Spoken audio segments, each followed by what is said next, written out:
আনিফাই আইটির পক্ষ থেকে আপনাদের সবাইকে নতুন একটি ভিডিওতে স্বাগতম। আজকে আপনারা যারা আমার এই ভিডিওটা দেখতেছেন, এই ভিডিওটা মূলত হচ্ছে ভ্যাকসিন আপ করতে আমাদের হচ্ছে যে ইউজার এজেন্ট লাগে, ওই ইউজার এজেন্টের বিষয়টা নিয়ে ভিডিওটা মূলত বানানো হচ্ছে। আমার একজন স্টুডেন্ট, সে হচ্ছে আমাকে হচ্ছে একটা বট হচ্ছে অর্ডার করছে, আর তার হচ্ছে আইওএস এর হচ্ছে প্রাইভেট ইউজার এজেন্ট লাগবে। আমি হচ্ছে ওইভাবে আসলে বটটা জেনারেট করছি, স্ক্রিপ্টটা রেডি করছি, ওটা ওনাকে হচ্ছে আজকে ডেলিভারি করব। এখন আমি ভাবলাম, যেহেতু উনি প্রাইভেট ইউজার এজেন্ট নেওয়ার জন্য আসলে এই বটটা রেডি করলো, আমি এটা নিয়ে একটা ভিডিও বানিয়ে সবাইকে একটু দেখানোর চেষ্টা করি। দেখেন, এটা হচ্ছে আমার স্টুডেন্টের নাম হচ্ছে মুরাদ। মুরাদ ভাইয়ের জন্য আসলে এটা বানানো private iOS FBA user agent. হ্যাঁ, দেখেন এইটা হচ্ছে আমার মূলত স্ক্রিপ্ট দিয়ে বটটা রান করছে। আর আমি হচ্ছে এটাকে ডাবল ক্লিক করে ওপেন করতেছি। দেখেন, ওপেন করার পরে এখানে আমাকে হচ্ছে বলতেছে আমার কতগুলা ইউজার এজেন্ট লাগবে। আমি যদি এখানে যদি দেই হচ্ছে 1000, তাহলে আমি এখানে ইন্টারে যদি ক্লিক করি, তাহলে দেখেন হচ্ছে এখানে আমাকে হচ্ছে 1000টা ইউজার এজেন্ট অলরেডি জেনারেট করে দিছে। দেখেন, 1000 unique US generate success, total 1000 private user agent generate করে আমাকে এটা হচ্ছে টেক্সট ফাইল হিসেবে সেভ করে দিছে। কারণ আমি যদি ইন্টারে ক্লিক করি, এটা হচ্ছে ক্লোজ হয়ে যাবে। আমি আমার কিবোর্ড বাটন থেকে ইন্টারে ক্লিক করতেছি। এই দেখেন, এই পাশে আমার হচ্ছে এই ইউজার এজেন্ট গুলো জেনারেট হয়ে গেছে।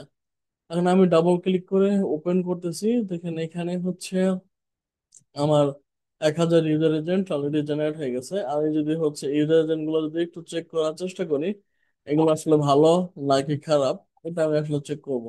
আর এখানে আমি একটু বলি, এখানে যেহেতু হচ্ছে সর্বদা হচ্ছে অ্যান্ড্রয়েড হচ্ছে অ্যাপেলের ভার্সন গুলা, তারপরে হচ্ছে আপনার এফবি এর ভার্সন গুলা চেঞ্জ হয়, সেক্ষেত্রে আমার কোডের ভিতরে এমন ভাবে এটাকে হচ্ছে সিস্টেম করা আছে, চাইলে সে ইচ্ছা মতো এগুলাকে চেঞ্জ করতে পারবে, সেক্ষেত্রে কোনো সমস্যা হবে না।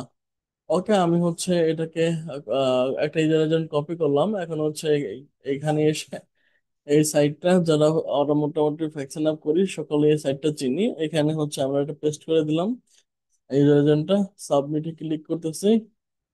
সাবমিটে ক্লিক করার পরে আমি হচ্ছে এখন দেখেন এই ইউজার এজেন্টটা একদম ভ্যালিড একটা ইউজার এজেন্ট। ঠিক আছে, এখানে হার্ডওয়্যার, তারপর হচ্ছে মডেল, তারপরে নাম এগুলো শো করতেছে আইওএস অ্যাপেল। হ্যাঁ, প্ল্যাটফর্ম ভার্সন 18.2। ঠিক আছে, দেখেন এখান থেকে হচ্ছে হার্ডওয়্যার মডেল, আর তারপর হচ্ছে যে হার্ডওয়্যার ফ্যামিলি সব দেখা যাচ্ছে। ওকে, তারপর হচ্ছে browser name Facebook for iOS. ঠিক আছে, এখান থেকে আমি যদি প্রসেসরে ক্লিক করি, দেখেন আমার হচ্ছে প্রসেসর গুলো খুব সুন্দরভাবে দেখা যাচ্ছে। ইমেজে যদি ক্লিক করি, এই দেখেন এখান থেকে ইমেজটাও সুন্দর দেখা যাচ্ছে। হ্যাঁ, ক্লায়েন্ট চিনতে গেলে এখান থেকে হচ্ছে আমাকে এগুলো আননো দেখাচ্ছে, এটা ঠিক আছে। প্রসেসরটা ঠিক আছে। ঠিক আছে, সমস্ত ইনফরমেশন গুলো আমার এখান থেকে ঠিক পাইতেছি আমি। তার মানে ইউজার এজেন্টটা একদম ভ্যালিড আছে। ওকে, আমি হচ্ছে এরকম ইউজার এজেন্ট আমি চাইলে আনলিমিটেড জেনারেট করতে পারবো। এবং এইখানে সবচাইতে মজার বিষয় হইতেছে, এইখানে হচ্ছে সব সময় সর্বদা এখানে হচ্ছে ডিফারেন্ট ডিফারেন্ট ইউজার এজেন্ট দিবে। ওকে, ভালো থাকেন, সুস্থ থাকেন। যদি আপনাদের কারো যদি হচ্ছে এরকম ইউজার এজেন্ট জেনারেট করার সফটওয়্যার লাগে, তারপর অটো ক্লিক নেওয়ার জন্য সফটওয়্যার লাগে, মেল ভেরিফাই করার সফটওয়্যার লাগে, তারপর জিপ কোড টু ইউএস এর ডাটা আর জন্য সফটওয়্যার লাগে, আমার সাথে যোগাযোগ করতে পারেন আমার হোয়াটসঅ্যাপ নাম্বারে। ওকে, ভালো থাকেন, সুস্থ থাকেন, দেখা হচ্ছে নেক্সট কোনো ভিডিওতে।